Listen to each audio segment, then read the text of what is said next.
Hello and welcome to Royal Vibes. Prince Harry's bitter explosion after William dragged family into brother's role.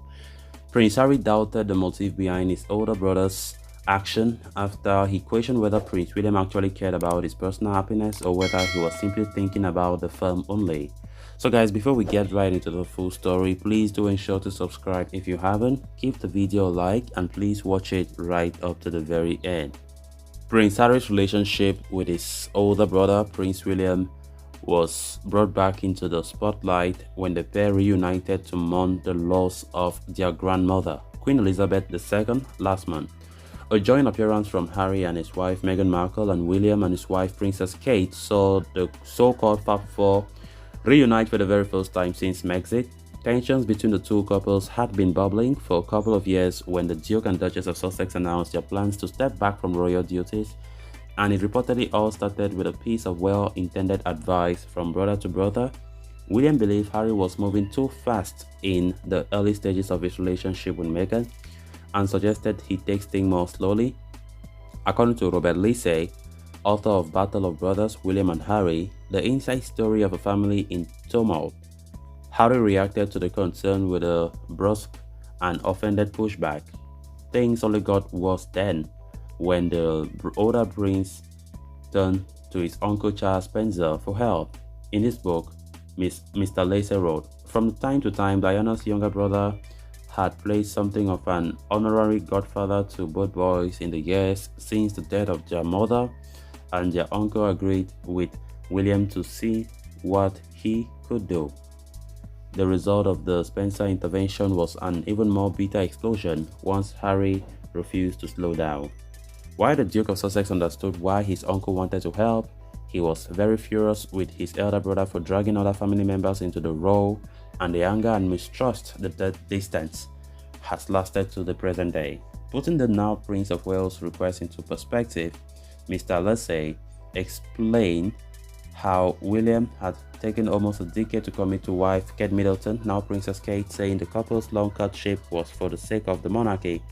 He wrote that he had been auditioning her for a job all those years.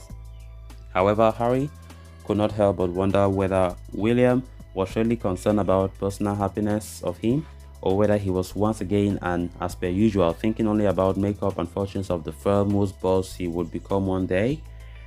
Hostility between the brothers continued to build in for years and years after, with their rift seeping into the public's eye in January 2020 when Harry and Meghan stepped back from royal roles. Mr. Lacey explored the months leading up to the Duke and Duchess of Sussex's departure from royal family and the tense negotiations that took place at the historic Sandringham Summit. The historian who acted as a consultant on Netflix's The Crown wrote, "The Queen concluded that the four of them, Harry, William, Charles and herself, should sit down with their respective private secretaries at Sandringham the following Monday to hash things out, though William confided to a friend that he would much rather leave all the handling to the staff. I'll put my arm around my brother all our life," William said, according to the new book, "and I can't do it anymore. We are separate entities," Mr. Lacey wrote. William maintained his distance for the Sandringham Summit. The Queen had suggested the family should gather for lunch before their big pow-wow in the library that afternoon, but he refused his grandmother's invitation.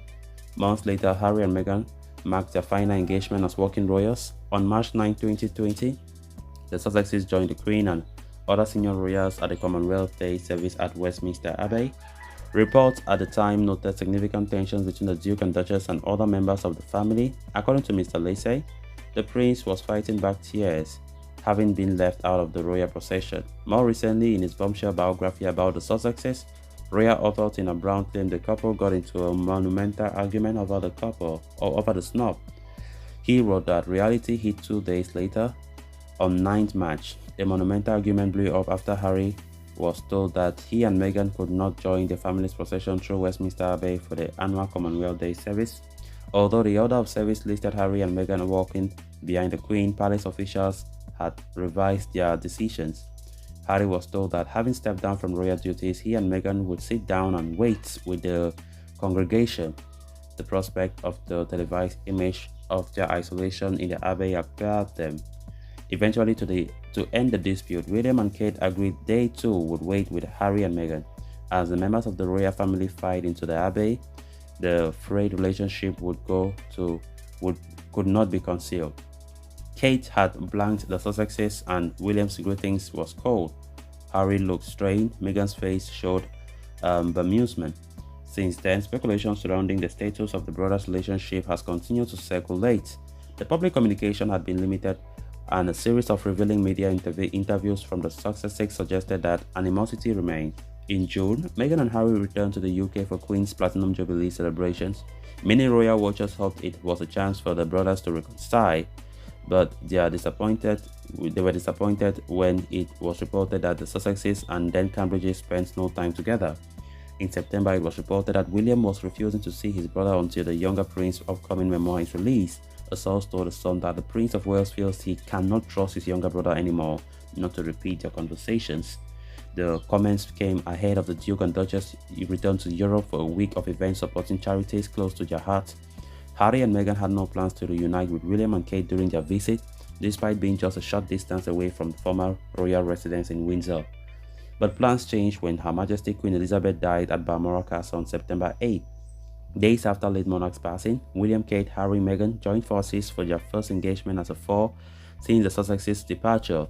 Together, they viewed floral tributes and greeted well-wishers outside the gate of Windsor Castle. The Sussexes attended a number of events to mark the Queen's death, including the state funeral at Westminster Abbey and committal service at St. George's Chapel, before heading back to the US to reunite with their two kids. A source told US Weekly last month that the brothers had been trying to patch things up a bit during the Queen's funeral, saying, "The Queen's funeral gave the royals a window of opportunity to heal as a family," adding that while there is still tensions between Harry and William, they both agreed to put aside any hard feelings. They know it's what the Queen would have wanted and are trying to move forward from the past. So guys, with that we have come to an end of this episode. Thanks a lot for watching. Until next time, bye bye.